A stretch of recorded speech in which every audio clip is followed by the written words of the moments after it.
back in the library again to share another day of 12 Days of Stories. Today's Spirit Day is Red and Green Day, so I thought I would show you my red and green outfit. The mask is a part of it, but since I'm alone in the library, I'll take it off so I can read you the story. I decided to read a red and green book today in honor of Red and Green Day. This one is a classic. It's called Corduroy, and it's by Don Freeman. Most of you have probably read it or heard it before, so I think that you'll enjoy listening to it again. A nice little dose of nostalgia going into the holiday season. So here we go. This book is called Corduroy, and I hope you enjoy it.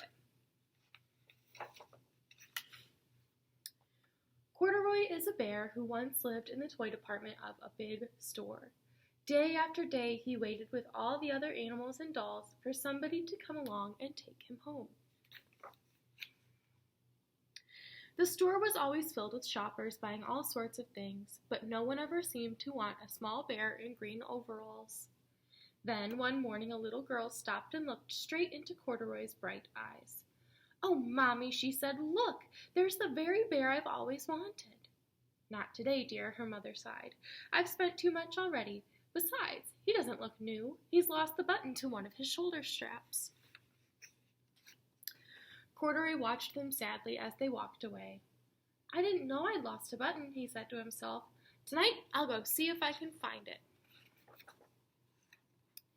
Later that evening, when all the shoppers had gone and the doors were shut and locked, Corduroy climbed carefully down from his shelf and began searching everywhere on the floor for his lost button.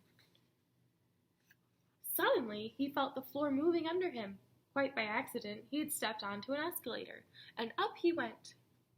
Could this be a mountain, he wondered. I think I've always wanted to climb a mountain. He stepped off the escalator as it reached the next floor, and there before his eyes was a most amazing sight. Tables and chairs, lamps and sofas, and rows of beds.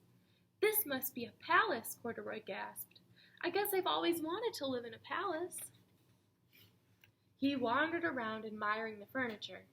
"This must be a bed," he said. "I've always wanted to sleep in a bed." And he crawled up onto a large, thick mattress. All at once he saw something small and round. "Why, here's my button," he cried, and he tried to pick it up. But like all the other buttons on the mattress, it was tied down tight. He yanked and pulled with both paws until, pop, off came the button, and off the mattress Corduroy toppled. Bang! Into a tall floor lamp.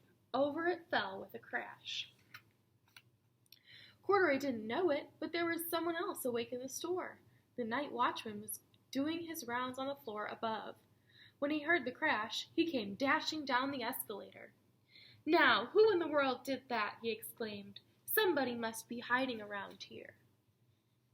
He flashed his light under and over sofas and beds until he came to the biggest bed of all, and there he saw two fuzzy brown ears sticking up from under the cover. "Hello," he said.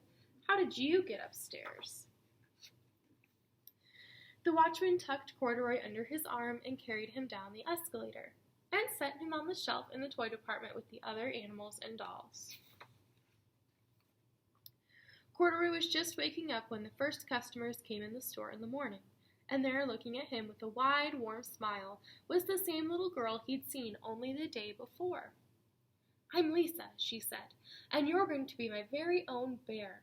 Last night I counted what I've saved in my piggy bank, and my mother said I could bring you home."